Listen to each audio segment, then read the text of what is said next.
দমদম শ্যামনগরের কাছে উদ্বাস্তু কলোনির মোড় অত্যন্ত গুরুত্বপূর্ণ এই জায়গা। একাধিক হেলে পড়া ল্যাম্পপোস্ট, সেই ল্যাম্পপোস্ট তারের জঞ্জাল, পাশাপাশি আমরা দেখলাম যে হাই টেনশন তার গেছে জনবহুল এলাকার উপর দিয়ে।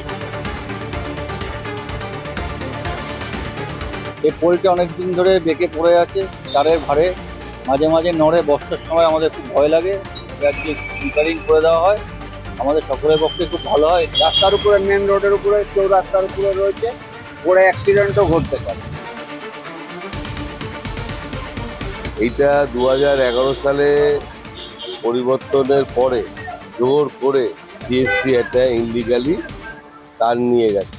আমরা অনেকবার অফিসে গেছি, তারা পক্ষপাত করছিল না তখন, এবং লোকাল কিছু তৃণমূলের লোক এই লাইনটাকে নিজেদের স্বার্থে বাড়িতে নেওয়ার জন্য এই ক্লাবের উপর দিয়ে গেছে।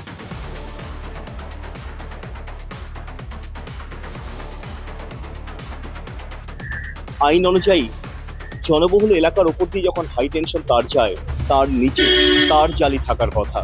এখানে কিন্তু সেরকম কিছু চোখে পড়ল না। স্বাভাবিকভাবেই তারা আশঙ্কায় প্রহর গুনছে, যে কোনো সময় ঘটতে পারে বড় দুর্ঘটনা। শান্তনু বন্দ্যোপাধ্যায়, রাষ্ট্রিক্স, দমদম।